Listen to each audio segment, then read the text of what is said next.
à toutes et à tous. Bienvenue aux Journées de l'économie. Je suis Philippine Robert, journaliste au Point, et j'ai le plaisir d'animer cette table ronde autour d'un sujet ô combien d'actualité, la dette publique. Faut-il vraiment s'inquiéter de la dette publique ? C'est une question qui est aujourd'hui au cœur des débats budgétaires qui ont lieu à l'Assemblée et au Sénat. Alors qu'en est-il aujourd'hui ? Donc la dette dépasse les 3 400 milliards d'euros, plus de 115% du PIB, mais est-ce vraiment un problème ? À partir de quel moment la dette devient-elle risquée ? Comment éclate une crise de la dette ? Quelles en sont les conséquences ? C'est à toutes ces questions que vont répondre les experts réunis ici, que je vais vous présenter. Alors, tout à ma droite, Vincent Bignon. Vincent, vous êtes chercheur senior, conseiller du directeur de la communication de la Banque de France et professeur d'économie à l'Université d'Aix-Marseille. À côté de vous, Florence Pisani, vous êtes directrice de la recherche économique chez Candriam, enseignante à Paris-Dauphine, et vous avez publié plusieurs ouvrages sur le sujet de la dette. Ensuite, Robert Boyer, vous êtes économiste associé à l'Institut des Amériques et l'une des figures majeures de la théorie de la régulation. Et à ma gauche, Pierre Jaillet, conseiller à l'Institut Jacques Delors, chercheur associé à l'IRIS. Vous avez occupé des fonctions à la Banque de France, à l'INSEE, au FMI et à la Commission européenne. Et enfin, Thierry Philippona, après une carrière dans la finance, vous avez été le fondateur de l'ONG Finance Watch, et vous animez aujourd'hui le cercle de réflexion Monia Mundi. Alors, avant de laisser nos experts répondre à cette question de la dette publique, faut-il s'inquiéter de la dette publique, je vous rappelle que vous pouvez envoyer vos questions par SMS au 07 67 67 98 41.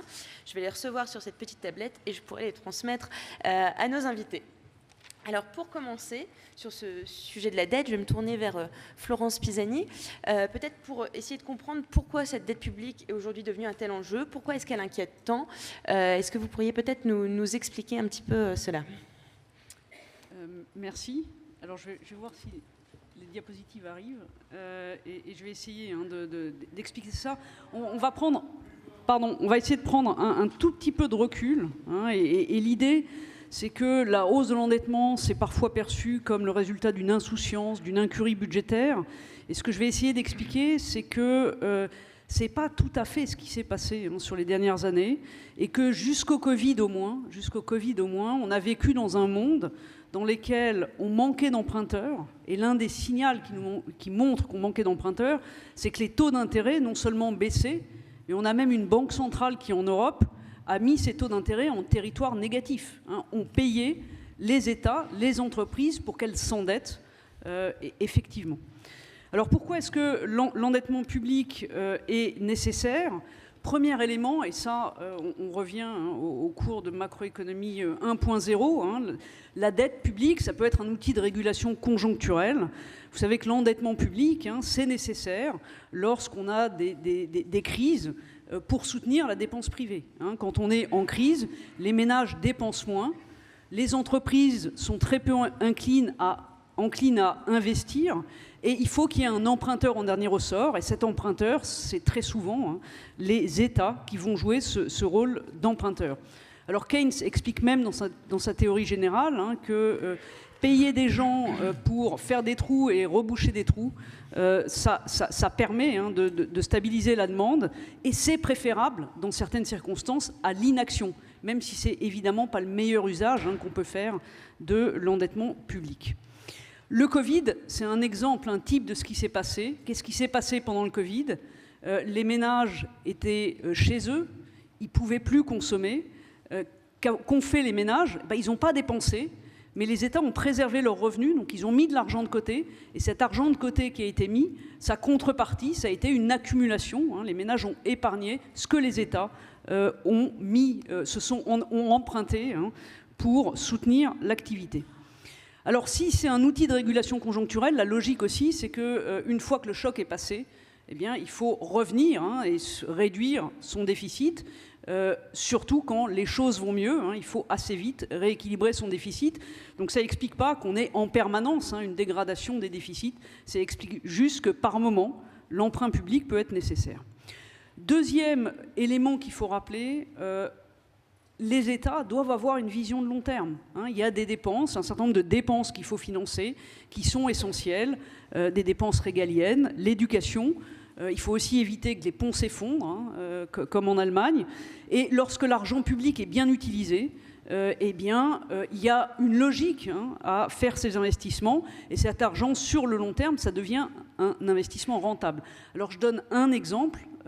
Qu'est-ce qui s'est passé pendant au moment de l'ouragan Katrina aux États-Unis? Il y a eu 150 milliards de dégâts liés au climat, un ouragan qu'on n'avait pas prévu. 150 milliards de dégâts, et je ne parle pas évidemment des pertes humaines qui se sont ajoutées à ces dégâts matériels. Quelques années après, l'État américain a construit des digues. Ça lui a coûté 15 milliards. Ça lui a coûté 10 fois moins que de payer les dégâts liés à l'ouragan Katrina. Et donc, évidemment, et ça a évité qu'un ouragan qui était encore plus violent que Katrina ne produise à nouveau des dégâts.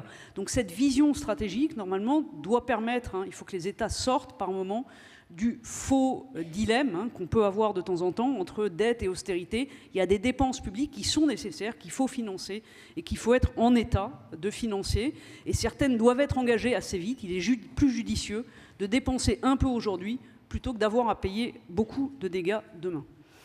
Alors, dernier élément, et c'est là-dessus que je voudrais insister, c'est peut-être l'élément qui est parfois mal compris, c'est le rôle plus structurel d'emprunteurs en dernier ressort des États, non pas pour répondre à un problème conjoncturel, mais pour répondre au fait qu'on a vécu dans un monde dans lequel les agents privés voulaient mettre de l'argent de côté, voulaient épargner, et vous ne pouvez pas mettre de l'argent de côté si personne ne s'endette, si personne n'emprunte.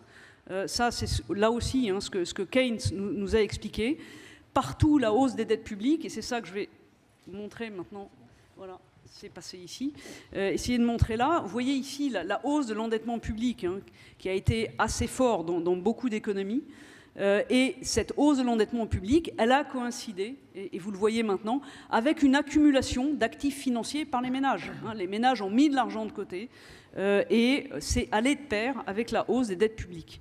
Mais ça marche dans un seul sens, c'est que pour que les ménages puissent mettre de l'argent de côté, il faut que quelqu'un dans le système accepte de s'endetter. Alors comment est-ce que les ménages mettent de l'argent de côté? Ils mettent de l'argent de côté sur des comptes bancaires, des livrets bancaires, éventuellement, indirectement, ils achètent de la dette publique, des placements en assurance vie. C'est l'assureur qui achète la dette publique pour eux, mais ça revient au même. Et donc, les ménages mettent de l'argent de côté, non pas en achetant des actions ou des droits de propriété, mais essentiellement en accumulant des créances. Et vous ne pouvez pas accumuler de créances si vous n'avez pas quelqu'un dans le système qui s'endette. Vous voyez, c'est le cas pour le Japon. La partie rouge, c'est les créances accumulées par les ménages. C'est l'argent qui est mis de côté, directement ou indirectement, sous forme de créances. Et vous voyez qu'au Japon, en Europe, aux États-Unis, ce qui domine, c'est la partie rouge, c'est la partie créance. Il y a très peu d'achats d'actions, d'argent qui est mis de côté en achetant des actions, tout simplement parce que les entreprises, en termes nets, retirent plus d'actions du marché, rachètent des actions, plus qu'elles n'en émettent. Alors, une fois qu'on en est là, il faut des agents qui s'endettent. Et la question, c'est qui s'endette dans le système? Alors, vous savez que les ménages, parfois, se sont endettés. Ça a mal fini, à la fin des années, au milieu des années 2000 aux États-Unis. Les entreprises, c'est le candidat naturel, normalement, à l'endettement. Il n'y a pas forcément besoin d'acteurs publics pour s'endetter. Les entreprises peuvent s'endetter. Ceci étant, on a vécu dans des économies dans lesquelles les entreprises se sont relativement peu endettées. Et je vais juste vous montrer un exemple ici. Si vous regardez le Japon, à gauche, vous avez les profits, c'est la courbe bleu ciel, les profits des entreprises, et en bleu foncé, rapporté au PIB, et en bleu foncé, vous avez leur investissement. Et vous voyez que depuis maintenant une vingtaine d'années, les profits dépassent l'investissement. Les entreprises mettent, comme les ménages, de l'argent de côté. Elles dépensent moins que ce qu'elles gagnent. Et si vous regardez à droite, pour la zone euro, c'est la même chose. On est dans un monde dans lequel les ménages mettent de l'argent de côté, mais en fait, les entreprises n'empruntent pas non plus, et certaines empruntent, bien sûr, mais prises ensemble, les entreprises ont tendance à, elles aussi, mettre de l'argent de côté, c'est-à-dire dépenser moins que ce qu'ils gagnent. Alors, la conséquence, c'est que si tout le monde veut dépenser moins que ce qu'il gagne, eh bien, il faut que quelqu'un, dans ce système-là, accepte de dépenser plus que ce qu'il gagne. Et ce quelqu'un, ça a été, pendant pas mal d'années, les États, qui se sont endettés sur les dernières années. Alors, c'est lié au fait qu'on a eu des chocs successifs, mais c'est aussi une réponse au fait qu'on a un peu partout des agents privés qui souhaitent mettre de l'argent de côté. Alors, je vais l'illustrer sur le cas du Japon. Je vais vous montrer ce qui s'est passé au Japon. À partir de la fin des années 80, au Japon, vous avez une bulle boursière, une bulle immobilière qui éclate. Et si vous regardez sur le graphique de gauche, vous voyez que d'un coup, la capacité, l'argent qui est mis de côté par les ménages et les entreprises est fortement monté. Les ménages et les entreprises pris ensemble ont mis de côté 10 points de PIB. 10 points de PIB. Et la contrepartie de cet endettement, pour éviter que ça étouffe complètement l'économie, l'État japonais n'avait pas le choix, il a dû s'endetter. Et vous voyez qu'à chaque fois, la contrepartie de l'endettement des agents privés, ça a été un creusement du déficit public. Qu'est-ce qui se serait passé si l'État japonais ne s'était pas endetté? Eh bien, l'activité se serait contractée. Et à la fin finale, les agents n'auraient pas mis de l'argent de côté, mais on aurait eu un niveau d'activité nettement plus déprimé. Et donc, entre 2000 et 2020, entre même 2010 et 2020, on va avoir une hausse du poids de l'endettement public au Japon qui va être de 90 points de PIB, et qui est la contrepartie des créances que les ménages et les entreprises ont accumulées. Alors, il y a quand même deux leçons, ça attire quand même l'attention sur deux leçons. Et vous voyez à droite, je n'ai pas commenté le graphique de droite, mais la contrepartie des créances que les ménages ont accumulées, leurs richesses, leurs actifs financiers. Vous voyez qu'ils ont aujourd'hui 200 points de PIB de créances, d'actifs financiers. Et ces 200 points de PIB, ils ont très peu comme contrepartie de la dette des entreprises, parce qu'elles ne s'endettent pas. Relativement peu de dette des ménages, puisque les ménages vieillissent et cherchent plutôt à se désendetter. La contrepartie de cet argent qui est mis de côté, c'est essentiellement au Japon de l'endettement public. Alors, ce creusement du déficit de l'État japonais, il attire l'attention sur deux choses. Premier élément, l'État japonais ne pourra se désendetter que lorsque les ménages et les ménages accepteront de dépenser un peu plus, ou en tout cas de dépenser plus que ce qu'ils gagnent, ce qui n'est pas le cas aujourd'hui. Tant que les ménages veulent accumuler des créances et épargner, l'État peut difficilement se désendetter. Il a cherché à le faire à plusieurs reprises. En 1997, il essaye de rééquilibrer son déficit, l'activité s'arrête, à nouveau, il recreuse son déficit. Donc la limite, c'est une limite macroéconomique à l'endettement. Si demain le flux de placement par contre des ménages ralentit, si les ménages veulent mettre moins d'argent de côté et dépenser plus, eh bien à ce moment-là l'État pourra et même devra rééquilibrer son déficit. Il faut qu'il soit en état à ce moment-là de pouvoir lever l'impôt ou de pouvoir réduire ses dépenses pour répondre, pour éviter qu'il y ait de l'inflation. Et puis deuxième élément, le creusement du déficit japonais, il a peu servi à faire des dépenses d'avenir. C'est surtout un déficit qui s'est creusé pour répondre à des dépenses sociales, de santé, de retraite. Et ça ne facilite pas le rééquilibrage, puisque ça n'augmente pas, beaucoup de ces dépenses n'ont pas augmenté, en tout cas, le potentiel de croissance au Japon. Alors, qu'est-ce qui se passera demain? Il y a deux solutions. Soit l'État, si les taux d'intérêt montent, le signal qui est envoyé normalement à l'État, c'est de commencer à rééquilibrer son déficit, soit il est en mesure de le faire, et il devra à ce moment-là réduire ses dépenses ou augmenter ses recettes par des prélèvements, en augmentant les impôts, les cotisations sociales, soit il ne le fait pas, et à ce moment-là, ce qui va se passer, c'est que la Banque centrale, et c'est ce qu'elle a commencé un tout petit peu, c'est le signal qu'elle a commencé à envoyer, eh bien elle va monter ses taux d'intérêt, pour envoyer le signal et chercher à évincer une partie de la demande et éviter qu'il y ait de l'inflation demain. L'autre solution, c'est que la Banque centrale ne fasse pas grand-chose, monte peu les taux et laisse l'inflation se développer. Et à ce moment-là, c'est l'inflation qui érodera le pouvoir d'achat. Souvent, ça érode le pouvoir d'achat des plus vulnérables. Alors juste un mot pour conclure. Je crois que la dette, en tant que telle, qu'elle soit publique ou privée d'ailleurs, c'est ni bien ni mal. Ça a répondu à une logique macroéconomique qui a été une logique où les ménages et les entreprises ont plutôt eu tendance sur les dernières années à mettre de l'argent de côté. Et la vraie question, évidemment, c'est l'usage qu'on fait de cet endettement. Si on en fait bon usage, ça peut être tout à fait rentable. Si cet endettement n'est pas réfléchi, si on n'analyse pas la qualité des dépenses que l'on fait, eh bien, ça posera un problème, puisque c'est des dépenses qui n'augmenteront pas demain le potentiel de production.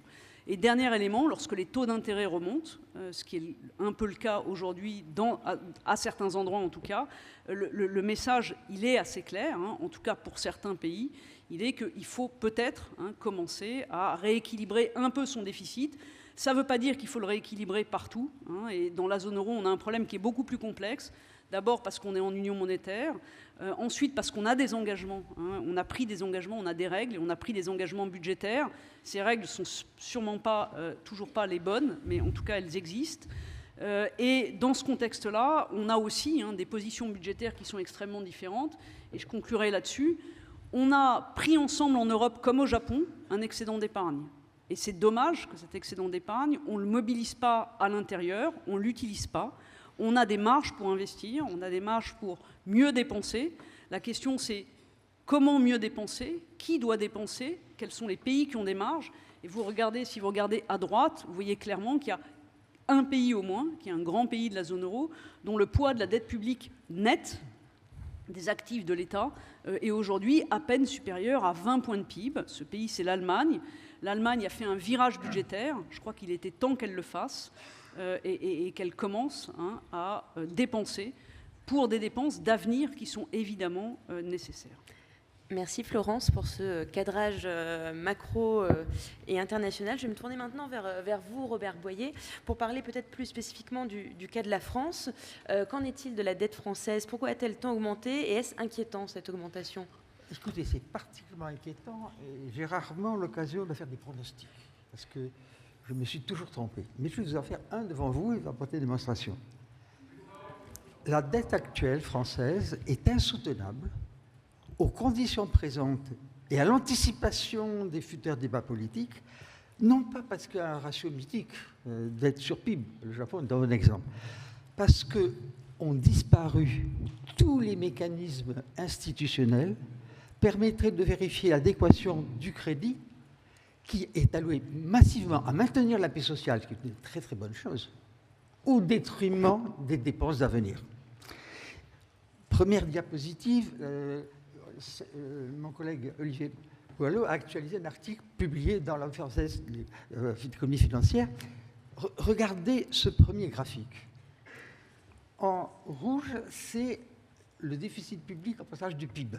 Et là, il y a une loi monotone croissante, une période très calme, et de période en période, le pic ne cesse d'augmenter.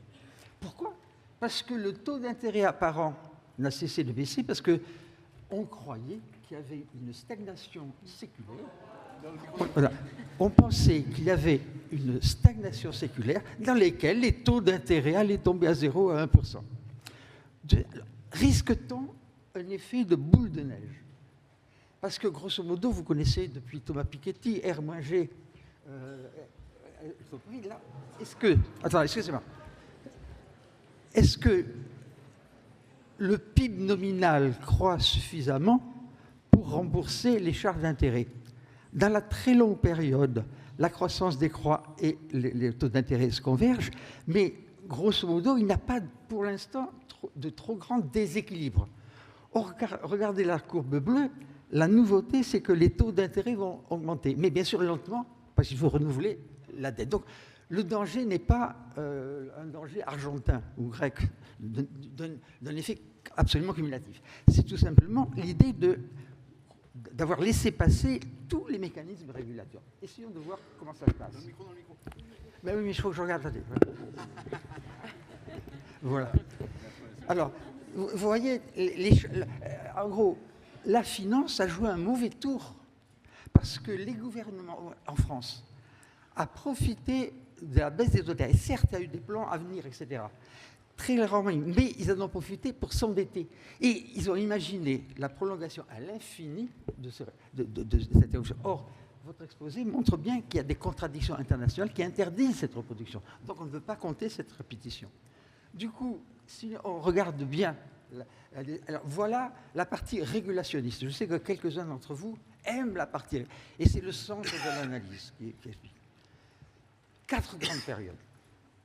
Première période, la période fordienne, dans laquelle fondamentalement l'ajustement de la productivité du salaire et la ligne politique donnent une croissance très forte, et comme dans les manuels où j'ai appris là, le rôle contracyclique du budget, de façon nette, de 49 à 73, il y avait un mécanisme d'oscillation. Mécaniquement, le budget servait de stabilisateur. Et c'est ce qu'on enseigne encore dans les livres d'économie.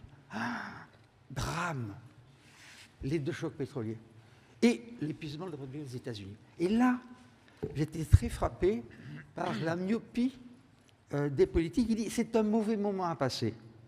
On ajuste à l'énergie, on fait un peu d'écologie, mais ça va passer. Et du coup, toute cette période est idée, la croissance va revenir. Grosso modo. Donc, c'est un endettement qui compense le retard d'ajustement vers la croissance.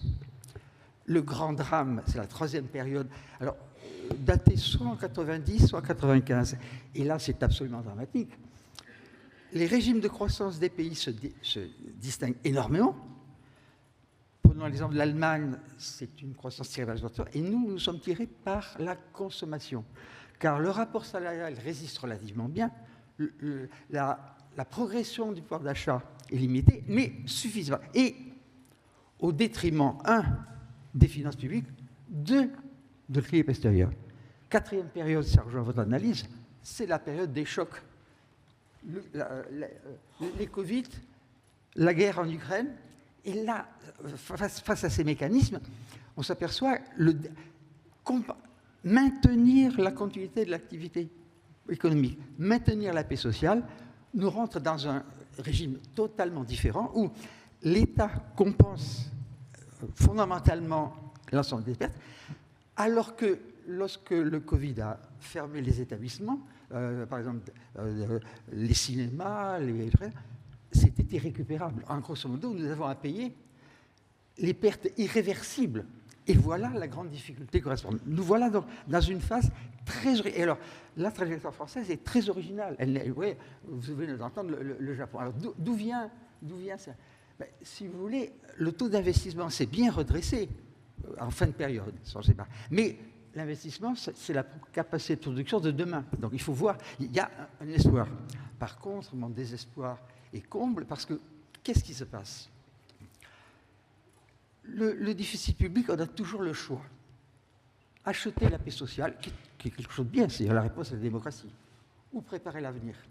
Et là, ce qu'on a vu, sous la pression de l'opinion publique, sous la pression de la démocratie, ce n'est pas une erreur monumentale. On a privilégié une série de plans de court terme soutenant le revenu. Par exemple, ce matin, on avait un premier colloque sur lequel le revenu d'activité croissait. Le revenu disponible des ménages croissait, non pas par la productivité, mais par les transferts sociaux, financés par l'endettement. Donc vous voyez le mécanisme qui apparaît. Et du coup, ce que nous observons, c'est... il faut... Alors, parce que vous comprenez, imaginons un moment, ce que je ne crois absolument pas, qu'il y a cette machine merveilleuse qui reproduise des gains de productivité monumentales avec un nouveau Covid. Ben, aucun souci, la dette... On n'oubliera pas qu'on a une partie de la gestion de la dette venue de la dette. Ce n'est hélas pas du tout le cas. Et si vous voulez, la grande difficulté, et pourquoi je ne suis pas du tout d'accord sur l'ENIACA, c'est que vous voyez tous les facteurs structurels de l'évolution. 1, l'inertie des compromis sociaux. Le degré de disparition du long-termisme, qui me paraît très, très frappant, peut-être c'est un biais, j'ai travaillé au commissariat au plan, perte de l'horizon de long. 3e élément, puisque les taux d'intérêt sont si bas, profitons-en. Mais profitons-en, non pas pour le développement, mais pour, clairement, on a vu, soutien de l'activité et du consensus démocratique. Vous voyez, donc, vous voyez, je n'aime pas qu'on dise nous sommes arrivés là par des erreurs. Le processus est parfaitement déterminé. Alors, d'où vient mon pessimisme radical? Voilà les 5 facteurs qui plombent la société française. la lente et irréversible érosion du calcul économique. Personne n'est parfait. Moi, au-delà des apparences, je suis ingénieur des ponts et chaussées. Et j'ai appris par le menu que tout projet doit être accompagné d'une évaluation économique. Lorsque je regarde la subvention en véhicule vert ou à Rénov', je suis effaré. C'est un prix du carbone effarant. Donc, premièrement, au niveau de l'État, l'État n'a plus confiance en son calcul économique. C'est embêtant pour les investissements. Donc, on fait n'importe quoi. Deuxièmement, niveau d'administration, si vous voulez, grosso modo. Alors, je vais. Évaluation des politiques publiques. Il y a eu des efforts énormes, PCE, évaluation des publics, mais extrêmement en retard, parce que vous avez deux évaluations. Ex-ante par des modèles, mais ça ne marche jamais très bien. Ou ex post.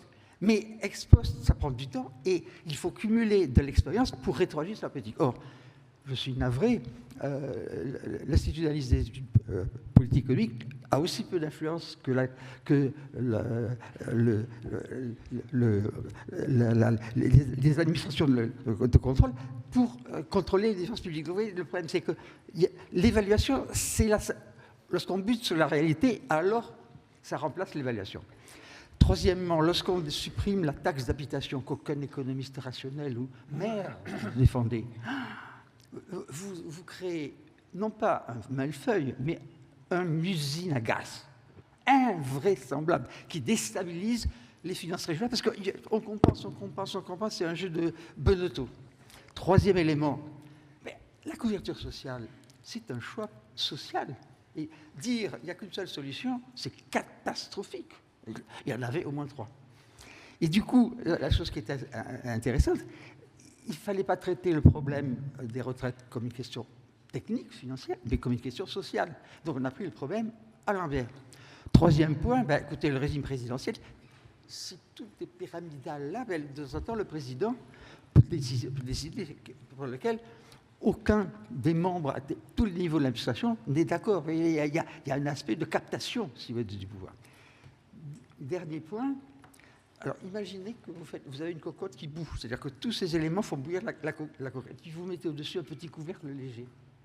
Et c'est le contrôle de l'Union européenne sur les projections des finances publiques. Les pauvres malheureux, on a violé toutes les années ces projections, parce qu'ils viennent en dernière instance, alors que la marmite bout à toute vitesse. Voilà pourquoi je suis très pessimiste. D'accord, merci beaucoup à vous.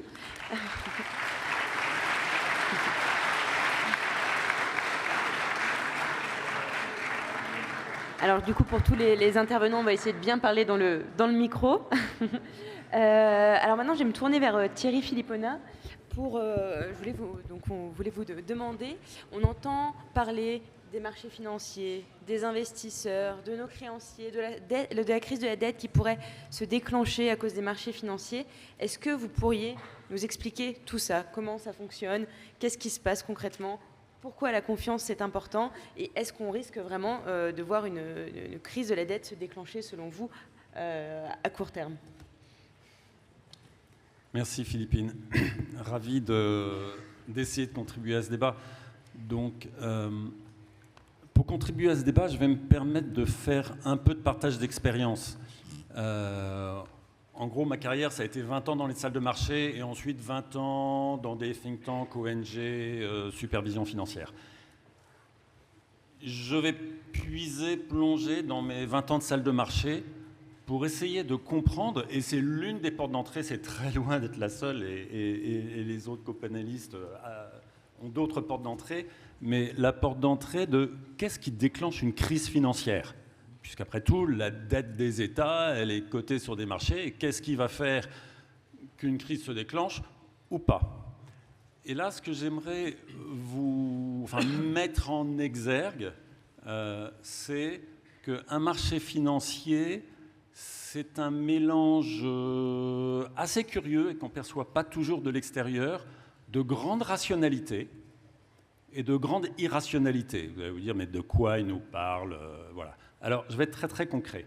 Je commençais par une petite anecdote. Au tout début de ma carrière, vous avez béni mon âge, il y a quasiment 40 ans, je travaillais pour une société de trading, je faisais que du trading, américaine, qui commençait, quand elle embauchait des jeunes comme nous, par nous former pendant 3 semaines à un cours passionnant mais bien technique, hein, de rationalité, de mathématiques financières, voilà, on passait 3 semaines à regarder toutes les distributions statistiques possibles et les lois de distribution, etc., etc. Passionnant, exigeant. On ne peut pas faire plus rigoureux que ça.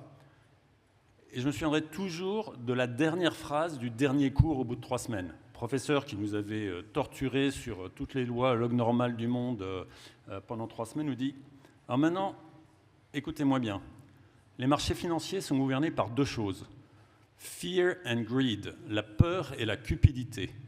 Et la peur et la cupidité ne suivent pas une distribution log normale. Merci, vous pouvez aller travailler. » Et le contraste était saisissant. On vous dire, bon, elle est gentille, son anecdote, mais concrètement, est-ce que c'est vraiment ça qui se passe? Eh bien oui, c'est vraiment ça qui se passe. C'est-à-dire qu'en fait, la rationalité, alors là, mon anecdote était plus sur, en gros, les mathématiques financières qui régissent un certain nombre de relations d'arbitrage sur les marchés, etc. Et puis bien sûr, l'analyse économique, qui est une autre dimension de rationalité. Et en fait, ces analyses rationnelles, elles expliquent très bien les marchés en temps normal, dans la routine. Journée normale, le cas échéant, ça bouge un petit peu, mais voilà, c'est normal. Et puis tout d'un coup, il va se passer quelque chose, et je vais essayer d'inciter là-dessus, qui va faire qu'on va quitter complètement cette rationalité, et là, on va rentrer dans une logique d'emballement. C'est le troupeau de bisons qui s'emballe. Et quand un troupeau de bisons s'emballe, on oublie toute rationalité, c'est plus le sujet.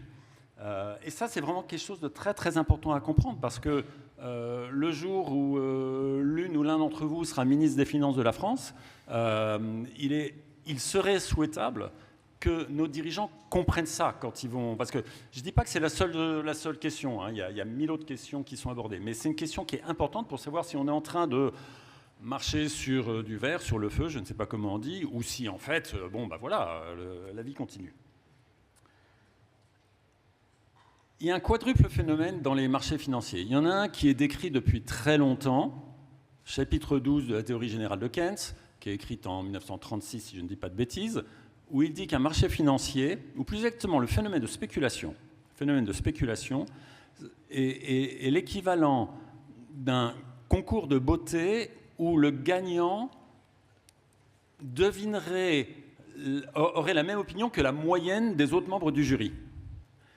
Et là, si vous lisez Keynes, lisez le chapitre 12 de Keynes, de la théorie générale de Keynes.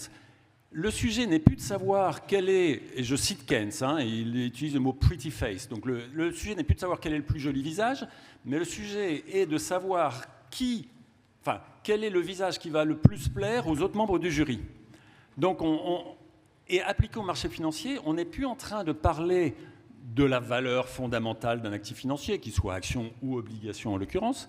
On est en train de se demander si mes voisins sur ce desk de trading vont acheter ou vendre. Et mon sujet, c'est plus de savoir si la dette française devrait valoir plus cher ou moins cher, mais de savoir si Pierre, Florence, Vincent et Robert vont acheter ou vendre. Et c'est ça mon sujet. D'accord. Et là, on voit bien qu'on est dans autre chose. Et cette autre chose, il a un certain nombre de caractéristiques. Un, c'est autoréalisateur. C'est-à-dire que, et je me souviens, c'est l'exemple pris par Keynes, vous prenez une valeur mobilière, quelle qu'elle soit, mais ça vaut vraiment pour la dette publique. Confère ce qui s'est passé sur la dette grecque il y a une douzaine d'années de ça. Il prend l'exemple d'une valeur mobilière qui vaut 25 sur un marché. Votre analyse économique rationnelle fondamentale vous fait dire que ça devrait valoir 30, parce que voilà, il y a un certain nombre de critères relativement objectifs qui disent, bon tiens, ça devrait valoir 30. Mais si je pense que tout le monde va commencer par la vendre et que ça va aller à 20, il n'est pas rationnel d'acheter à 25 quelque chose qui vaudrait 30 si je pense que ça va passer par 20. Et en fait, c'est tout bête, mais un marché financier, c'est ça. C'est ça en permanence quand ça se met à s'emballer, mon image du troupeau de bisons. Donc c'est autoréalisateur, c'est amplificateur, évidemment, parce qu'il y a des phénomènes d'amplification. Et puis, évidemment, il y a l'impact Quand j'ai commencé à travailler, on appelait ça trading automatique. La technologie a considérablement évolué depuis, je reviendrai là-dessus depuis, mais en gros, tout ce qui est algorithmes, alors a fortiori d'intelligence artificielle, qui ont un côté très très mécanique, quoi. J'amplifie, voilà. Donc ça, c'est quelque chose qui est le cœur des marchés financiers. Et en fait, l'objectif, que vous soyez gestionnaire de risque, ministre des Finances, banquier central ou simple trader, c'est de comprendre et d'anticiper le point d'inflexion, le point de bascule. À quel moment il va y avoir bascule ou pas bascule, à quel moment le troupeau va-t-il s'emballer. Alors, par rapport à la situation que j'évoquais sur mon anecdote, on est 40 ans plus tard, il y a des choses qui sont extrêmement similaires, qui n'ont pas pris une ride, et il y a quand même des choses nouvelles. Quand même, regardez comment le monde fonctionne aujourd'hui. La première chose, et pour moi c'est la plus importante, c'est que nous vivons aujourd'hui économiquement dans un contexte qu'on peut décrire d'incertitude radicale. Et l'incertitude radicale, c'est pas le fait qu'il y ait un risque même élevé, parce qu'un risque, ça peut se quantifier, en gros, par des probabilités. Alors, c'est pas...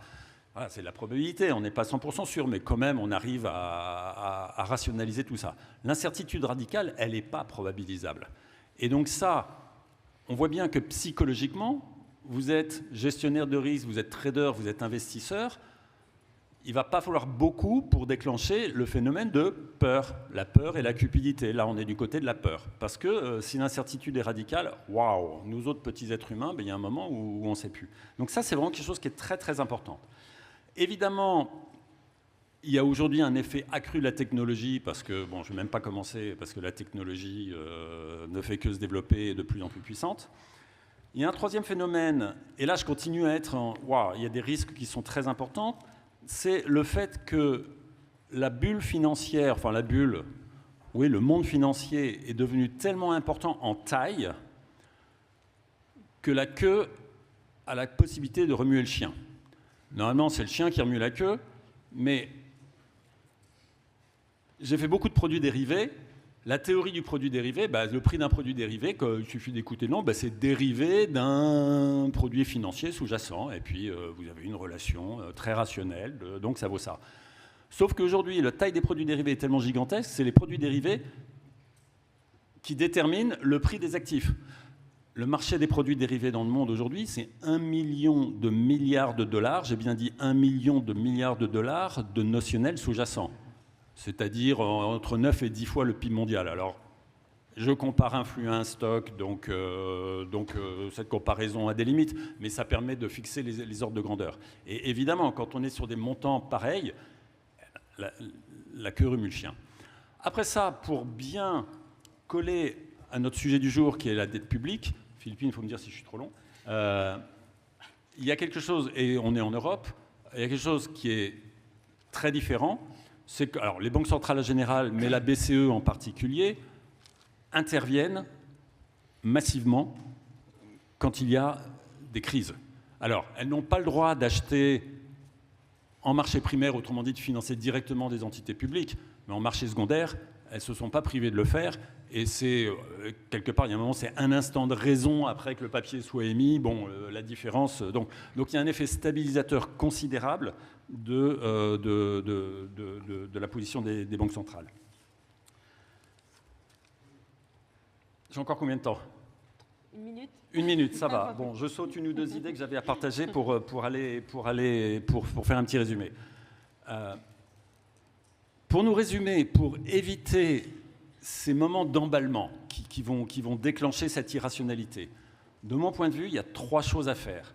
D'abord, avoir des règles du jeu qui aient du sens. Je n'ai pas dit ne pas avoir de règles du jeu, mais des règles du jeu qui aient du sens. Je ne sais pas si on en parlera, on peut en parler. Le 3% et le 60%, bon, je ne rentre pas dans le détail, je pense que beaucoup d'entre vous voient ce que c'est, et s'il le faut, on détaillera, n'ont pas de sens économique, de mon point de vue.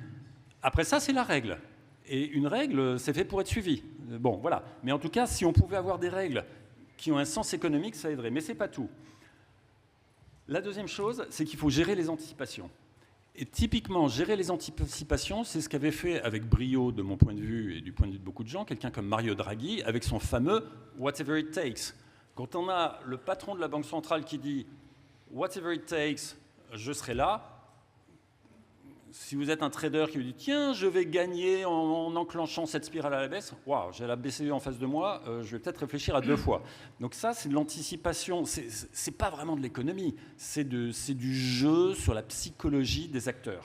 Et ça, c'est tout à fait, de mon point de vue, intelligent pour gérer ça. Autrement dit, le récit est important. Et le message envoyé par les gens qui nous dirigent, alors les banquiers centraux évidemment, mais également les politiques, est extrêmement importante. La confiance dans leur capacité, la confiance dans la capacité du pilote est importante, et bien comprendre ces phénomènes. Je m'arrête parce que sinon je pourrais durer trop longtemps. Merci. On pourrait parler de la notation aussi, oui, des phénomènes de notation qui... Allez, je vous vole encore 20 secondes. Je ne parle même pas du fait de savoir, bon, la France est notée maintenant à plus, etc.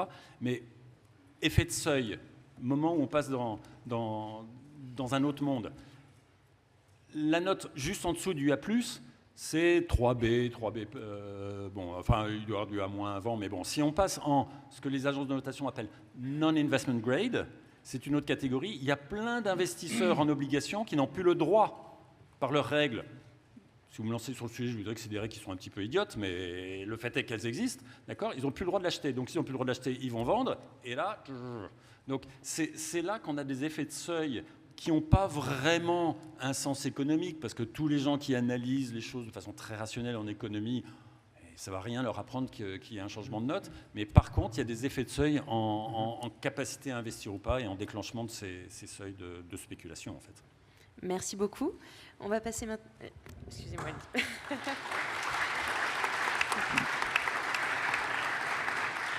Je me tourne maintenant vers Pierre Jaillet. Alors Thierry Philippona a commencé à aborder ces sujets, les sujets institutionnels, la BCE, la Commission européenne. On entend beaucoup dans le débat, donc quoi qu'il arrive, la BCE sauvera la France, ou alors que le FMI va nous mettre sous tutelle, que nos partenaires européens s'agacent. Pouvez-vous un petit peu nous décrypter toutes ces idées, nous expliquer ce qui se passe au niveau institutionnel et européen et quels sont les risques à ce niveau-là ? Merci, merci Philippine, et merci aux organisateurs pour l'invitation. Alors, beaucoup de choses ont été dites, je vais essayer de ne pas les répéter. Donc, on va parler un petit peu d'économie politique européenne. Et au passage, d'ailleurs, Robert Boyer a tout à l'heure fait allusion à l'article qu'il avait commis pour la revue d'économie financière. Et je recommande d'ailleurs ce numéro spécial de la revue d'économie financière sur la soutenabilité de l'aide publique qui date de 2022, si je me trompe bien, et dont la lecture est hautement recommandée. Alors, je vais venir un petit sur la question de la gouvernance, un petit peu de la zone euro et de l'Union européenne, mais plus spécifiquement de la zone euro. Et je pense qu'il y a 2 aspects. Il y a les aspects de l'architecture, et puis un petit peu les systèmes de secours, les dispositifs un peu quand il y a le feu. Alors, à l'origine, si on se replace au début de l'Union économique et monétaire, ou dans le cadre de la préparation des travaux de l'Union économique et monétaire, il y avait 3 objectifs pour la gouvernance économique de la zone euro. 1, il fallait éviter les effets de bord, ce qu'on appelle les externalités chez les économistes, de façon notamment sur éviter des divergences de dette publique, de finances publiques, etc., qui non seulement étaient dommageables pour le pays concerné, mais aussi pour l'ensemble des membres du club. 2, il fallait préserver l'efficacité de ce qu'on appelle les stabilisateurs automatiques, c'est-à-dire la capacité des États à amortir des chocs aléas conjoncturels ou tout simplement des chocs exogènes qui peuvent, et d'ailleurs l'expérience historique montre qu'ils peuvent arriver assez fréquemment. Et 3e objectif, il fallait assurer une visibilité, une cohérence de l'ensemble de la politique économique de la zone euro. Or, il faut reconnaître que sur ces 3 objectifs, aucun n'a été atteint. Et donc, c'est un échec total. Et bon, je ne vais pas revenir, on reviendra peut-être dans le débat sur les différents points. Et un des points, c'est qu'en fait, on dispose d'un seul instrument qui est le pacte de stabilité et de croissance. Alors, les étudiants en économie connaissent la loi de Tinbergen, qui est un économiste danois, qui disait qu'il fallait en principe un instrument par objectif, et là nous avons un instrument très imparfait, je vais y revenir, pour 3 objectifs. Et donc, ça n'a pas fonctionné. Et cet instrument qui est le pacte de stabilité et de croissance, les règles budgétaires, alors on a évoqué les 3%, les 6%, les 60%, etc., qui avait une certaine, je m'écarte un tout petit peu ce qui a été dit avant, une certaine rationalité au moment où ils ont été définis, c'est-à-dire il y a 25 ans, et qui ne l'ont plus du tout. Mais on verra tout à l'heure que ce système a été réformé. Le problème, c'est que ce système a été très critiqué, il a été très peu respecté, pratiquement 1 fois sur 5 dans le cas de la France, et à peu près la moitié du temps pour la moyenne des autres pays. Alors, on a dit c'est un corset absolument épouvantable. Moi, je veux bien, mais une prison dont on peut s'échapper un jour sur 2 sans aucune sanction, c'est quand même pas d'une rigueur extrême. Il a été réformé en 2024 en sachant qu'il a été suspendu au moment de la crise Covid parce qu'à l'époque, on disait bon, les situations sont exceptionnelles, il faut laisser la bride sur le cou des politiques budgétaires. Et cette réforme, de mon point de vue, a été pas très bien menée, laborieusement négociée entre les pays membres. Et ce qui en est ressorti finalement, c'est qu'alors on a gardé les références des 3%, 60%, un petit peu dans le décor, mais la variable opérationnelle centrale maintenant, c'est la trajectoire des dépenses publiques à moyen terme, qui est largement à la main des États, ce qui fait que, et d'ailleurs sur la base d'un indicateur assez complexe, qui est un indicateur dont on ne sait pas très bien s'il est corrigé ou non, des aléas conjoncturels, dans lequel on peut faire venir ou intervenir des mesures exceptionnelles, notamment sur les impôts, etc. Donc c'est une espèce d'artefact finalement pas très bien lisible.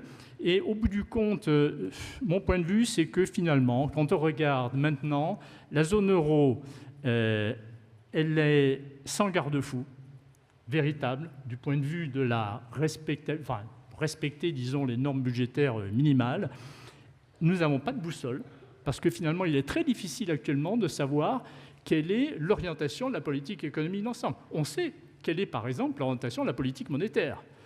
Sait-on quelle est l'orientation de la politique économique budgétaire de la zone euro? Personne n'a une idée. On est dans la simple agrégation de politiques extrêmement disparates et divergentes, ce qui fait qu'on n'a pas cette logique. Et du coup, on n'a pas de policy mix, c'est-à-dire l'articulation d'une politique monétaire unique, gérée par la Banque centrale européenne, avec des politiques économiques qui sont mal coordonnées dans une logique intergouvernementale dont on voit bien les limites.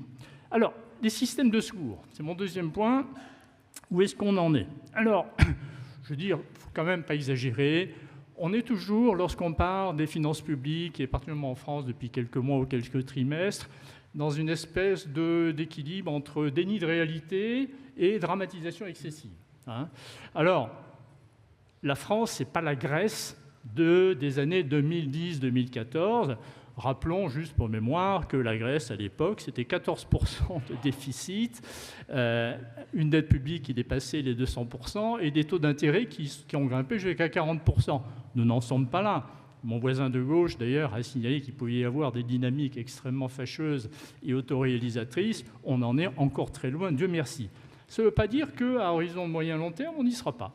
Donc il faut quand même ne pas injurier l'avenir. Et il faut voir que, par exemple, un certain nombre d'études, je pense à la Debt Sustainability Analysis que fait la Commission chaque mois, ou les recommandations du rapport article 4 FMI, rapport annuel sur la France, et d'autres études, montrent que si des mesures de consolidation ne sont pas prises relativement, effectivement, on pourrait rentrer dans une spirale très dangereuse, boule de neige, et qui pourrait conduire finalement à des situations assez dramatiques. Dans ces conditions, qu'est-ce qu'on fait?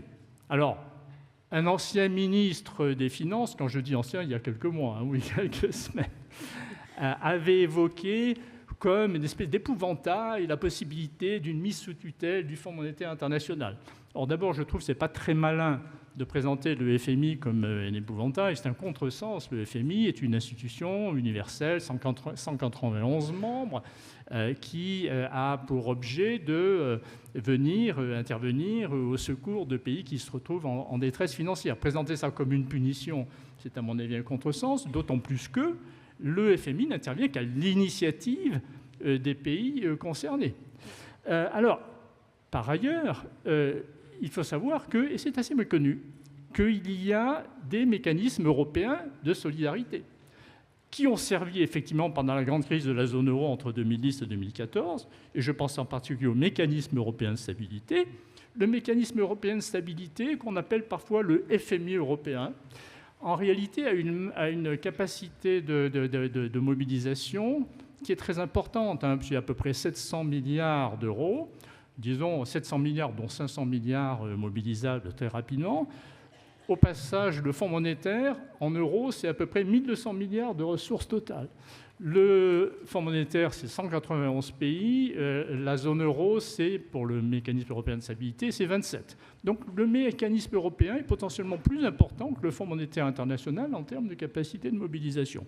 Et puis, et ça a été évoqué précédemment, il y a évidemment la Banque centrale européenne. L'erreur serait de considérer que la Banque centrale européenne est l'assureur en dernier ressort pour pallier les failles de la politique économique. Le regretté Jacques Delors disait dans UEM, le E, c'est-à-dire le volet économique de l'Union économique et monétaire, c'est le talon d'Achille de l'Union économique et monétaire. Et il disait ça quand il était encore à la Commission européenne. Il avait essayé de peser et d'influencer les États pour approfondir précisément dans un sens plus fédéral la politique économique et budgétaire, et il n'y est pas arrivé. Alors, pour finir, de quoi faut-il vraiment s'inquiéter ? Qu'il faille s'inquiéter de la dette publique, les intervenants précédents l'ont déjà dit, je ne vais pas revenir là-dessus. Moi, je voudrais dire qu'il y a d'autres motifs d'inquiétude, au moins aussi importants. Un, c'est la viabilité de l'union économique et monétaire dans un ensemble qui a tendance à diverger de plus en plus et qui est lié non seulement à, certains disent la politique monétaire, je pense que ce n'est pas la politique monétaire, je pense que c'est surtout des dysfonctionnements qui touchent notamment au marché unique. Et là, il faut se référer notamment au rapport récent de Enrico Letta sur les dysfonctionnements du marché unique, qui montre qu'en réalité, il y a une espèce de désagrégation. Et ça correspond à ce que l'économiste Paul Krugman disait à une époque, au début de l'Union économique et monétaire, où il disait, bon, votre avion va décoller, est-ce qu'il va pouvoir rester autant en vol et assez longtemps ? Parce que lui, qui avait beaucoup travaillé sur les questions de polarisation des activités, disait, il y a un risque effectivement que les activités dans une union économique et monétaire avec un problème de policy mix qui soit et une coordination imparfaite, eh bien cette polarisation des activités ait tendance à avantager les régions à l'intérieur les mieux dotées en capital et en capital à la fois physique et humain. Et malheureusement, c'est un petit peu ce qui se passe. Alors, autre problème, c'est qu'il y a une perte de sentiment de la solidarité européenne. Et ça, au plus mauvais moment, j'aurais tendance à dire. Alors, la France, à mon avis, est un petit peu dans un état de situation de passagers clandestins actuellement en Europe, c'est-à-dire où elle bénéficie effectivement de la bouclier, ce qu'on appelle le bouclier de l'euro d'une certaine manière, mais le problème c'est que les passagers clandestins, quand c'est au niveau de la taille de la Grèce, c'est pas très inquiétant, et encore, ça mise quand même un beau bazar. Quand c'est la France, ça devient systémique. Et le problème des passagers clandestins, on n'a pas tendance à leur donner la barre pour conduire le navire et on ne va pas non plus leur donner une triple ration pour leur faire plaisir. Donc il y a un petit peu un problème de situation, de crédibilité et de poids de la France dans les décisions européennes qui est un peu inquiétant. Et c'est intéressant de voir la France vue de l'Europe et l'Europe vue de la France. La France vue de l'Europe, eh bien, on est extrêmement critiqué et on commence à perdre de l'influence et de la crédibilité. Le problème, c'est que l'Europe vue de la France, je ne sais pas si vous avez suivi, je pense que oui, les derniers débats sur la politique budgétaire, il n'y a pas eu un mot sur les engagements européens. C'est-à-dire qu'en fait, on est un petit village gaulois, on se dispute sur nos problèmes franco-français de politique budgétaire, mais c'est comme si l'environnement européen, et c'est comme si nos partenaires n'existaient pas.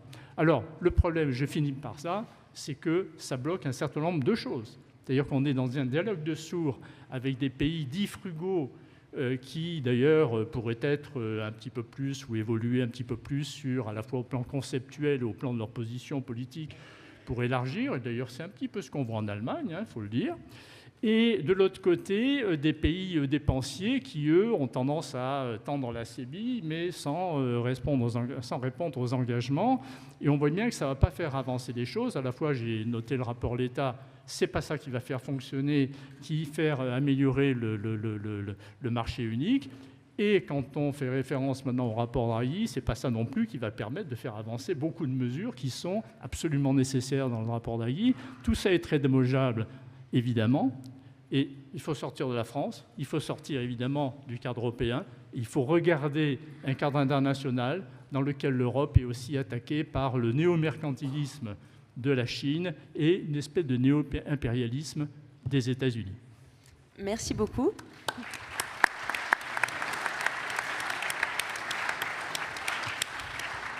Alors avant de laisser la parole à Vincent Bignon, je vais juste répondre rapidement à une question, question de définition, parce que quelqu'un a demandé dans la salle qu'est-ce qu'était la dette publique, est-ce que c'était la dette de l'État.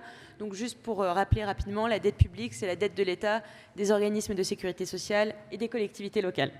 Voilà, alors donc je pense qu'on peut retenir de l'intervention de Pierre une phrase importante qui est qu'il ne faut ni faire preuve de déni de réalité, ni de dramatisation excessive.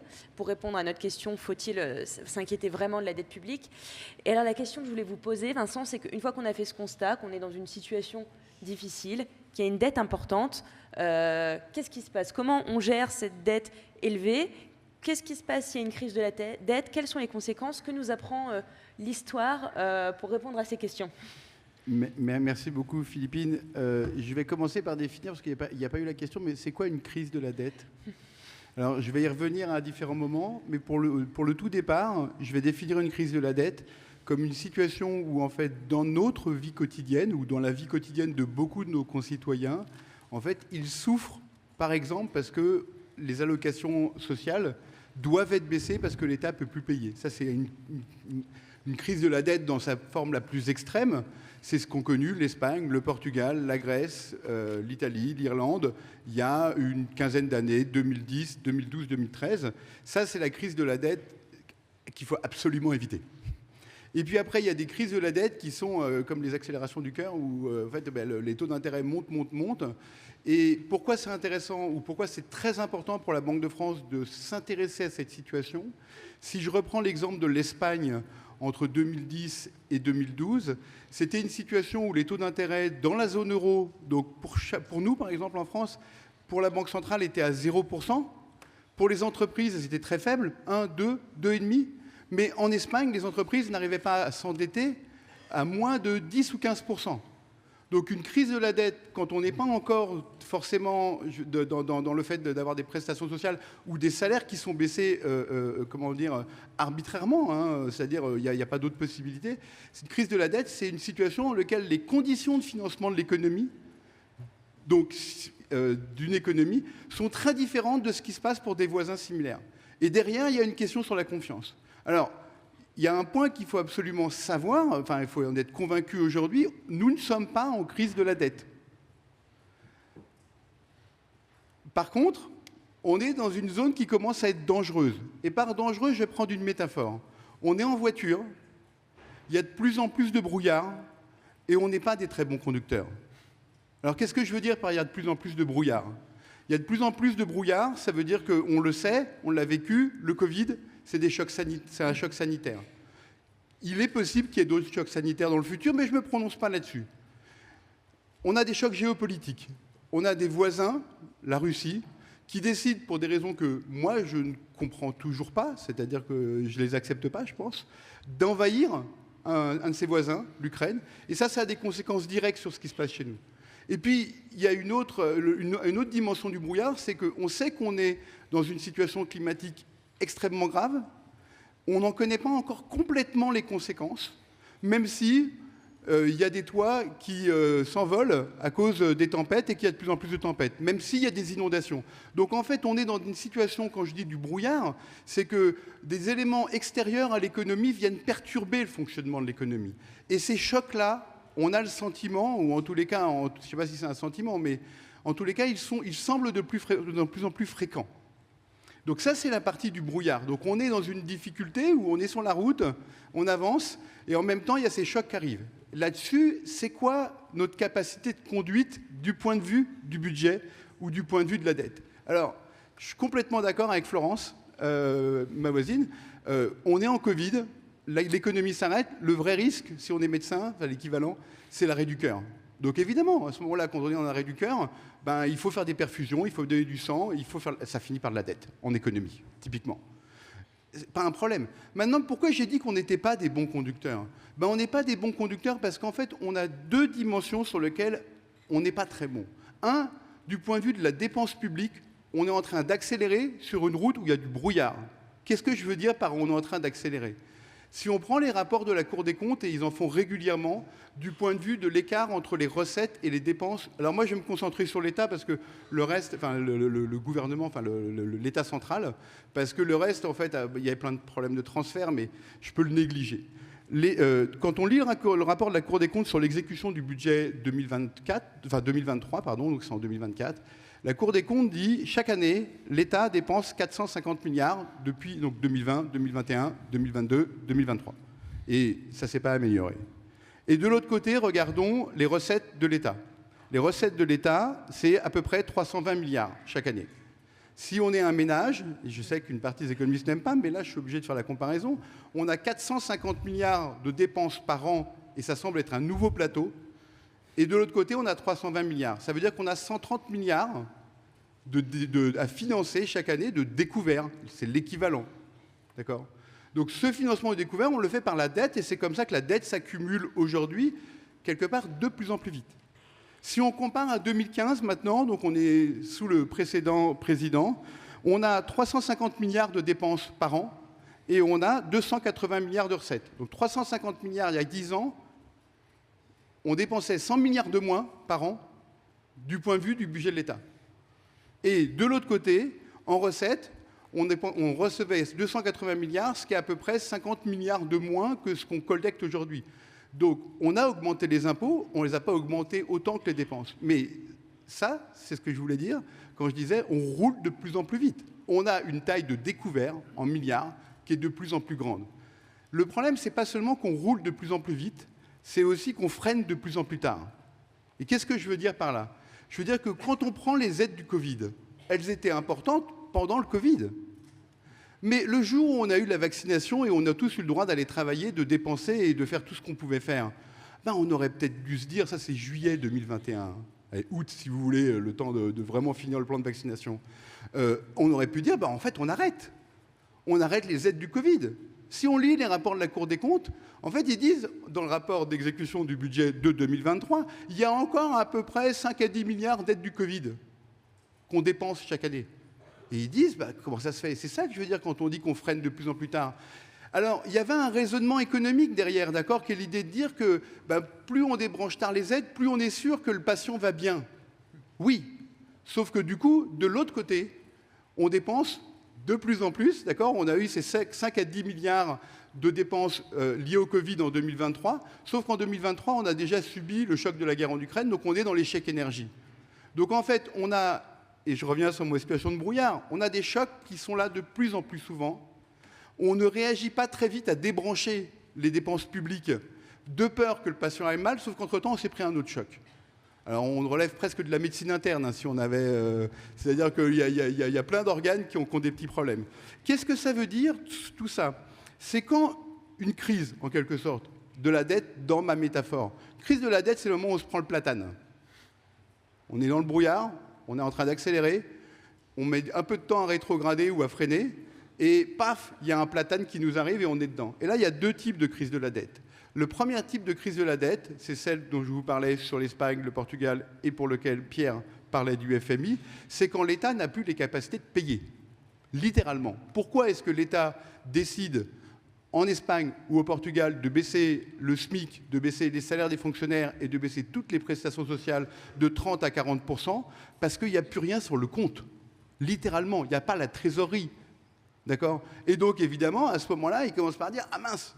Alors nous, on a déjà vécu ça, hein, c'est les années 20. J'ai pris les mémoires du gouverneur Émile Moreau, Il est gouverneur de la Banque de France, il fait ses mémoires entre 26 et 28. Et littéralement, dedans, c'est un journal. Hein. C'est un journal, je veux dire, tel jour, il s'est passé ça. Et il dit régulièrement, en fait, là, il faut peut-être qu'on prévienne le ministre que sur son compte bancaire, parce que la Banque de France tient le compte de l'État, sur le compte bancaire de l'État, il reste 300 millions. Je ne sais pas si on va pouvoir faire les paiements. Donc là, c'est littéralement le défaut de paiement qui guette. Ça, c'est le premier truc. L'équivalent, dans ma métaphore, c'est on s'est pris le platane et en plus, on est blessé ou on est en hémorragie. D'accord ? Il y a un deuxième type de crise de la dette, c'est celle où la voiture ne roule plus, mais les passagers sont encore là. D'accord ? Ils sont encore vivants, ils vivent encore, etc. Alors là, on est à peu près OK. Maintenant, qu'est-ce qu'on peut faire pour éviter la crise de la dette ? D'accord ? Et alors, dans ma métaphore, ça veut dire qu'on a le conducteur et puis on a à côté un copilote qui est en train de donner des consignes. Et la crise de la dette, quand elle se déclenche au sens de l'Espagne, le Portugal, la Grèce, etc., on a le copilote et le pilote qui s'engueulent. Alors, j'ai deux exemples historiques pour là. 1815 et puis les années 1920. 1815, comme vous le savez tous, c'est la restauration de la monarchie en France. Et auparavant, il y a eu l'Empire, et puis avant, il y a eu la Révolution. La restauration de la monarchie, dans le vocabulaire qu'on nous a appris à l'école en histoire, c'est les émigrés, donc les aristocrates qui reviennent. Et dans les aristocrates, il y en a deux types. Il y a un type qu'on a appelé les doctrinaires à l'époque, et puis il y a un type qu'on a appelé les ultras. Alors dans les ultras, on met Chateaubriand. Et les ultras sont ceux qui disent, en fait, nous, on revient, on est à nouveau une monarchie alors constitutionnelle, et donc dans cette monarchie constitutionnelle, qu'est-ce qu'on peut faire ? Ils disent, en fait, l'Empire et la Révolution, c'est pas nous, c'est pas la France. Pourquoi on rembourserait la dette de l'Empire ou de la Révolution ? Et puis alors là, vous avez tous les gens qui avaient la dette là, sur leur assurance vie ou ailleurs, ils se disent, en fait, il y a un problème là. Et de 1815 à 1820, qui est une situation dans laquelle, en fait, une partie de la classe politique, parce que Chateaubriand, il était ambassadeur, mais il y avait des ministres aussi qui étaient en faveur de cette mesure, disaient, en fait, on va répudier, on va ne pas payer les dettes des régimes précédents. Ça a créé une forte pression sur les taux d'intérêt. C'est une manière d'illustrer ce que disait Thierry sur la peur, pour le coup, mais très concrètement. Et c'est seulement au moment où, en fait, le gouvernement a dit, non, mais attendez, c'est pas un problème. En fait, on a une dette d'avant, ok, mais on la remboursera. Alors, vous avez entendu parler de ça ? En économie, il y a des gens qui vous disent qu'il y a des seuils auxquels ça se déclenche. Il n'y a pas de seuil auquel se déclenche une crise de la dette. La crise de la dette de 1815 à 1820, elle se déclenche avec une dette publique qui passe de 20 à 40% du PIB. Rien. D'accord ? Deuxième exemple, et je te prends une minute. En une minute, les années 1920. Donc les années 1920, c'est un énorme problème pour la France puisqu'on sort de la Première Guerre mondiale. La Première Guerre mondiale, ça veut dire que notre endettement public en 1921 culmine à 270% du PIB. Donc notre dette représente 3 fois la production qu'on fait chaque année, en quelque sorte, la production de valeur ajoutée. D'accord ? Et ce problème, c'est quoi ? On a des dépenses liées à la guerre, on a fabriqué des armes, on les a mis sur le champ de bataille, on les a détruits, et ces armes, on a distribué des salaires pour qu'elles soient produites. D'accord ? Donc ça fait de la dette. Première cause de la dette. Deuxième cause de la dette, la Première Guerre mondiale, comme on le sait tous, s'est passée essentiellement en France, sur le sol français. Ça a créé énormément de destruction et ça a créé beaucoup de blessés, beaucoup de veuves, beaucoup de drames humains. Et l'État, naturellement, devait payer des sommes pour compenser les blessés, pour aider les veuves, pour reconstruire la France. C'est comme ça qu'on est arrivé à 270% du PIB. Alors là, on a deux possibilités. D'accord, le niveau de la dette, là, on est à un niveau là... C'était vraiment le chantier. Il y avait aussi beaucoup de brouillard à l'époque. Et là, ce qui s'est passé dans la classe politique, et j'ai envie de dire aussi dans la société française, ça a été un débat à n'en plus finir entre deux types de camps politiques. Un premier type de camp politique qui est la droite, pour le dire dans le vocabulaire de l'époque, et la droite de l'époque dit « c'est pas grave, le Bosch paiera, l'Allemagne paiera ». Donc il y avait des réparations allemandes, et puis en fait les réparations allemandes, c'est eux qui vont nous payer notre dette. D'accord ? Or, l'Allemagne, elle est à genoux à ce moment-là, parce que même si elle n'a pas été envahie, elle a eu un effort de guerre monstrueux, et surtout, elle n'a aucune envie de payer des réparations.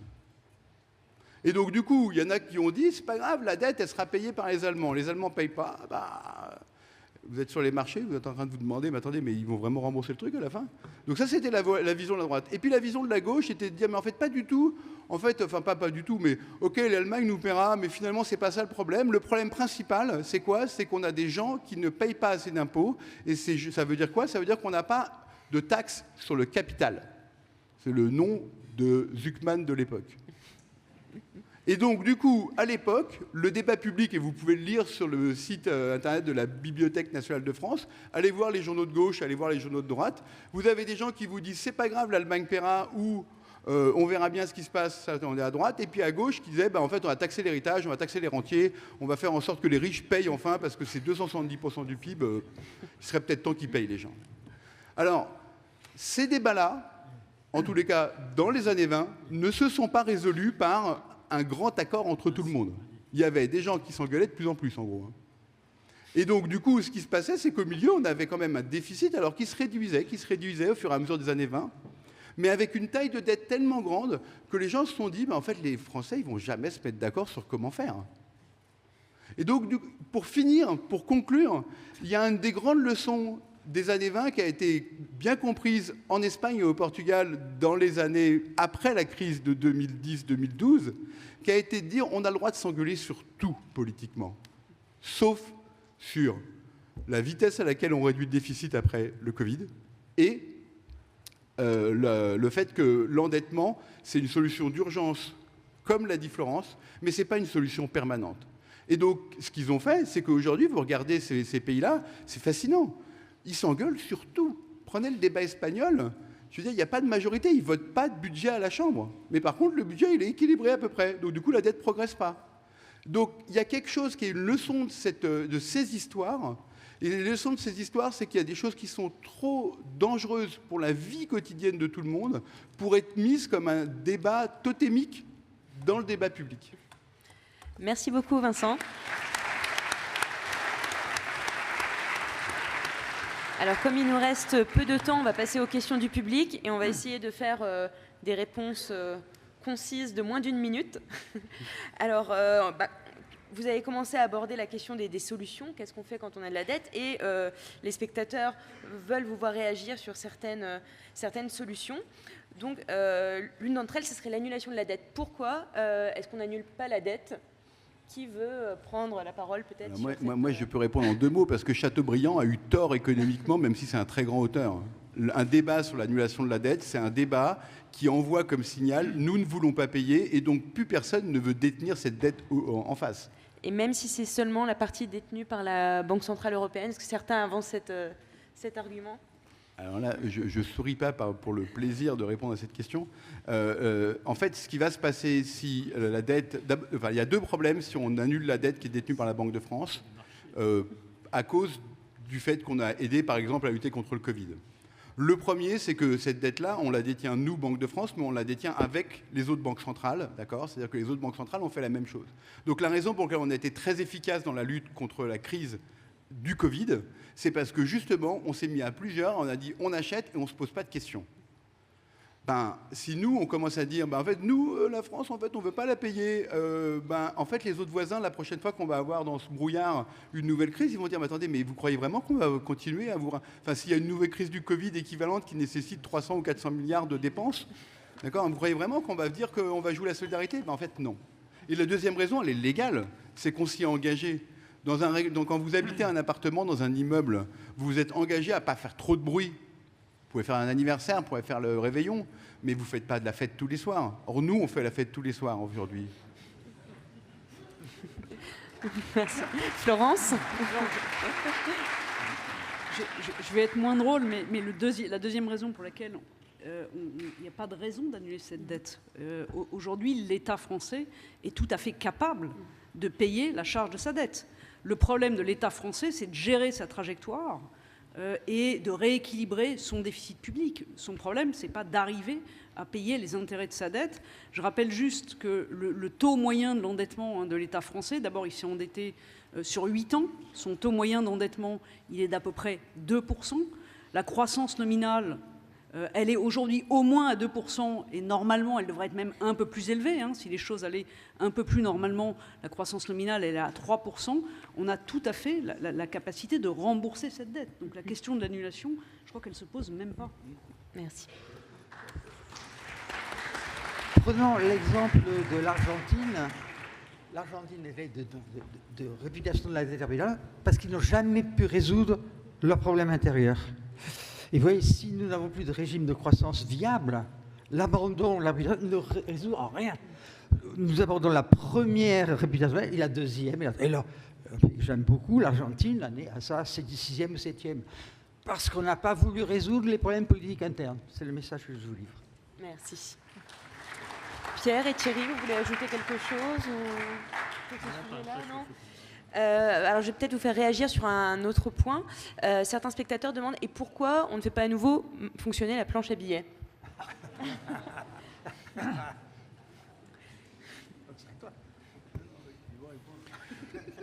De mon point de vue,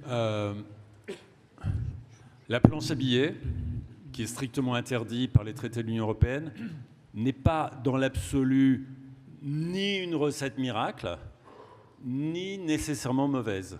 C'est un des outils. Après ça, quand vous voulez enfoncer un clou, vous ne prenez pas un tournevis. Par contre, aujourd'hui, dans la boîte à outils du financement, on s'est interdit d'avoir un tournevis. Vous avez compris mon image. Et donc, il n'y a aucun cas où on peut l'utiliser. La planche à billets, ça peut être une très, très, très, très mauvaise idée si on a une inflation par la demande. Si on a de l'inflation par un choc d'offres, il y a des cas où ce n'est pas absurde, à condition que ça soit fait de façon contrôlée, par des gens sérieux. Je pense que l'un des atouts de l'Europe, c'est qu'on a des banquiers centraux qui sont sérieux. On peut toujours ne pas être d'accord avec ceci, cela et débattre, mais enfin, ce sont des gens qui savent ce qu'ils font. Donc, de mon point de vue, il est regrettable d'avoir cette règle où la Banque centrale ne peut jamais financer aucune entité publique, qui est une règle que les autres grands États ou zones juridiques du monde n'ont pas. Et il y a énormément de cas dans l'histoire du monde, ou même l'histoire relativement récente, où ça a fonctionné. Donc voilà. Donc encore une fois, je ne suis pas en train de dire oui, c'est la solution, il suffit d'écrire, voilà. Je suis en train de dire, il y a des cas, et je vais donner un exemple très concret. On dit toujours, c'est inflationniste, attention, c'est la fin du monde, on m'a souvent avancé, c'est à cause de ça que Hitler est arrivé au pouvoir, etc. Bon, ok, il y a quand même quelques raccourcis. En 2023, la rémunération des comptes courants à la BCE des banques commerciales a représenté 140 milliards d'euros. Ces 140 milliards d'euros, c'est de la création monétaire pure de la BCE pour rémunérer les banques centrales, les banques commerciales, d'accord ? Pourquoi est-ce que les banques commerciales avaient un tel compte courant qui amenait ce type de rémunération à la BCE ? Parce qu'on a la règle de la BCE ne peut pas financer directement les États. Donc, ce sont les banques commerciales qui achètent les obligations du Trésor à l'émission et un instant de raison après, leur vendent à la Banque centrale, ce qui crée un compte courant excédentaire, créditeur, et donc qui est rémunéré. Donc déjà, bon, ok, c'est de l'argent facilement gagné, on va dire. Et d'autre part, ce 140 milliards, c'est-à-dire 1% du PIB européen de création monétaire, personne n'a dit que c'était inflationniste. Donc, ce que je suis en train de dire, c'est que, bon, après ça, le sujet est vaste, mais ça fait partie de ces débats, de mon point de vue, qui sont trop politisés, pour ne pas dire hystérisés, ou ah, c'est toujours super, c'est la solution, ça y est, ou ah non, c'est la fin du monde. Je trouve que ça serait bien d'avoir la boîte à outils qui, ensuite, on peut espérer, sera bien utilisée. Petite précision là-dessus, le mot important qu'a dit Thierry, c'est directement.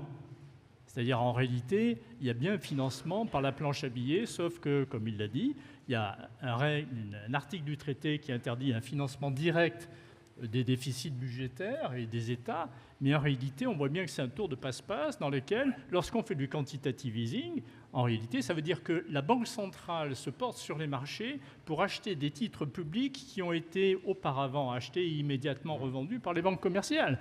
Donc, en réalité, il y a bien un financement monétaire des États.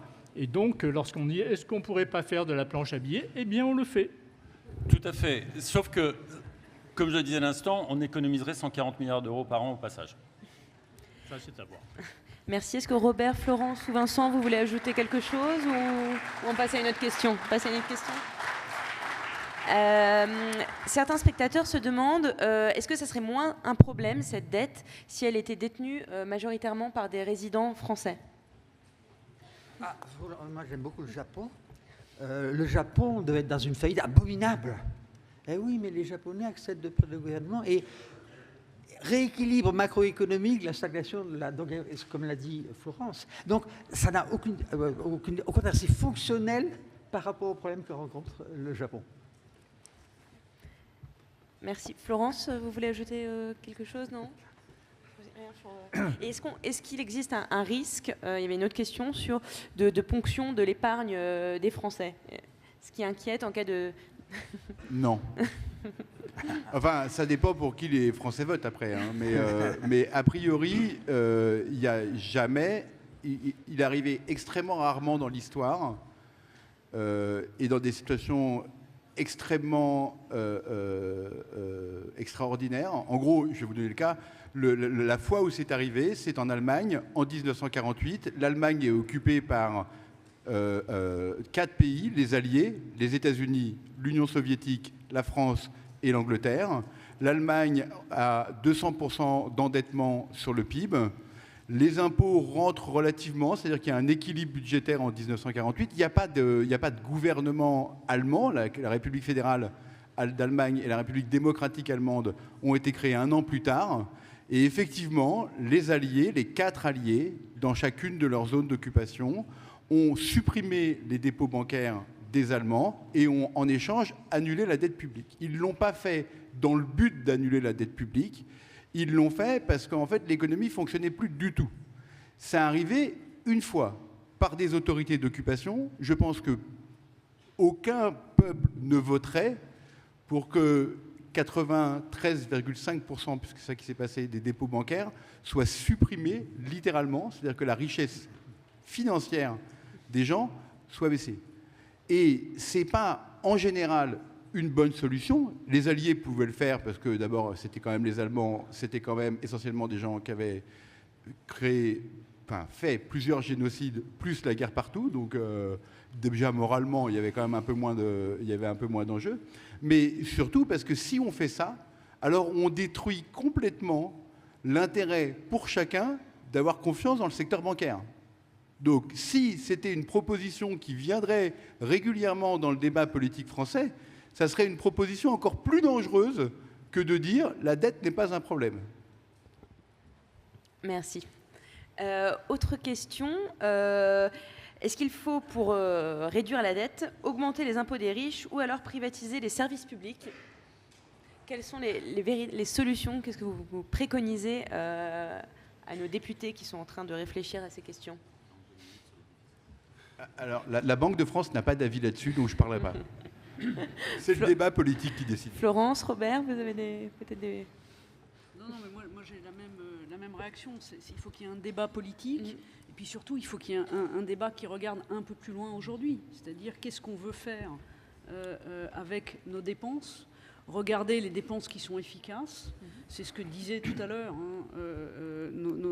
la précédente conférence, l'ancien prix Nobel et le gouverneur. C'est-à-dire qu'il y a un vrai débat à avoir sur des investissements qu'on juge utiles aujourd'hui qu'il faut financer. Et il faut les financer. Si on n'a pas les recettes, il va falloir monter les impôts pour les financer. Donc il y a une qualité et une vision de long terme à avoir. Et c'est beaucoup plus ça, en fait, qui pose problème, plutôt qu'un débat à la petite semaine sur comment on va combler le trou sans réfléchir à demain. Si demain on arrive à investir, à générer des investissements qui sont des investissements productifs, à redonner confiance, à faire que les entreprises investissent, la croissance sera plus élevée.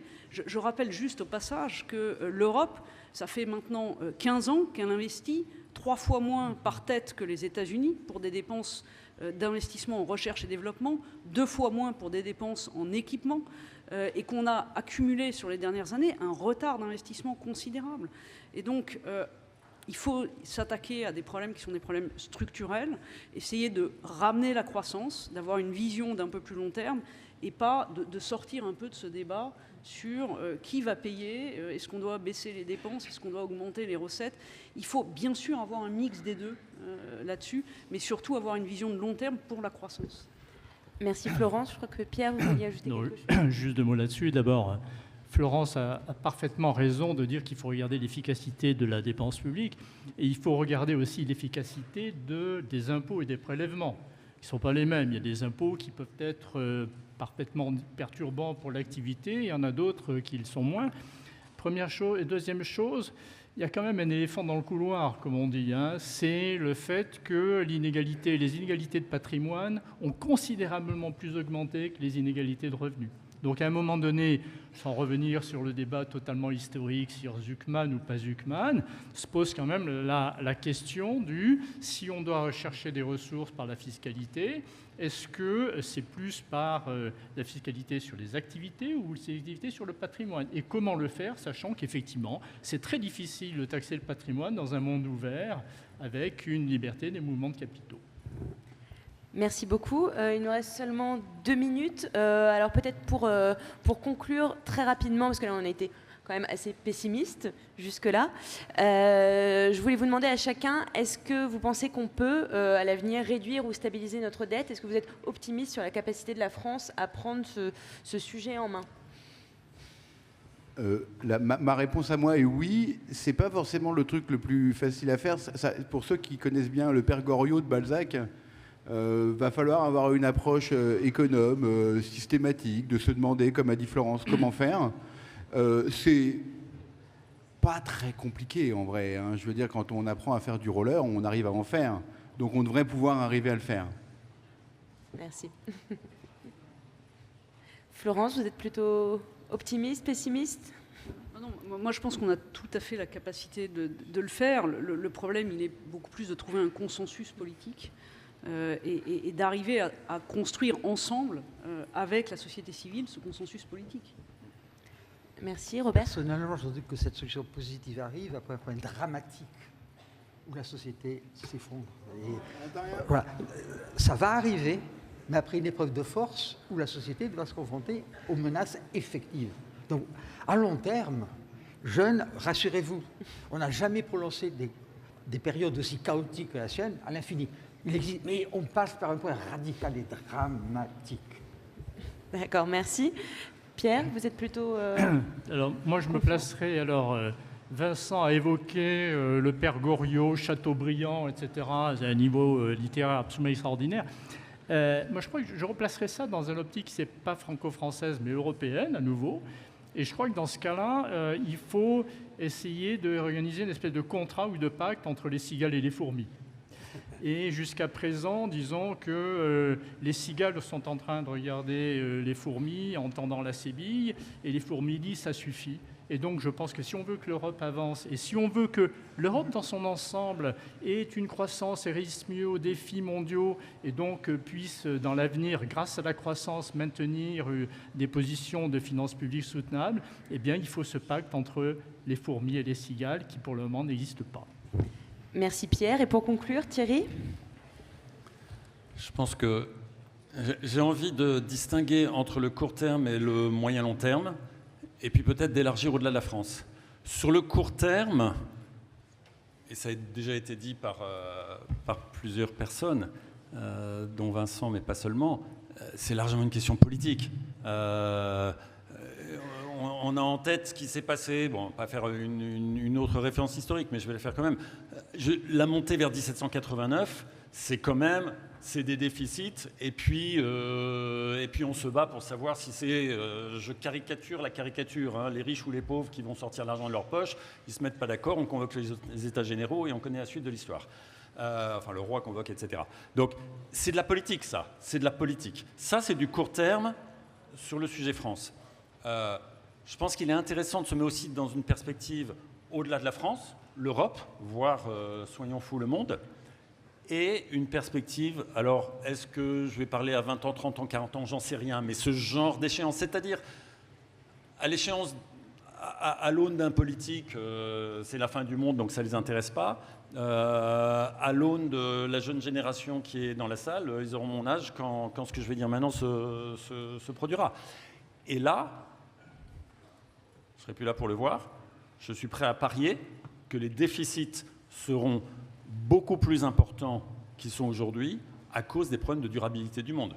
Parce que, et ceci, qu'on investisse pour faire face à la chose ou qu'on n'investisse pas, si on investit, bah, on creuse, parce que pour investir, il faut de l'argent. Si on n'investit pas, l'impact sur l'économie va être considérable. Il y a plein de débats. Il y a eu un autre panel ce matin qui en parlait, mais en tout cas, il va être très significatif. La corrélation des revenus avec le PIB est en gros en moyenne à long terme 1 pour 1. Donc les déficits seront beaucoup plus importants. Donc une fois qu'on a dit ça, et là on n'a vraiment plus le temps, c'est là qu'il faut réfléchir à des règles qui prennent en compte cette nouvelle réalité du monde. Et on n'a pas eu le temps de l'approfondir vraiment, et c'est normal. C'est là où la photo des années 90 qui ont généré le 3 et le 60, parce que le 3 et le 60, c'est la photo de ce qu'il y avait en Europe au début des années 90, ben, on ne peut pas se fixer comme règle la photo de ce qu'il y avait il y a 35 ans, enfin, de mon point de vue. Il faut des règles, mais qui anticipent ce monde radicalement différent. Merci beaucoup Thierry, merci à tous.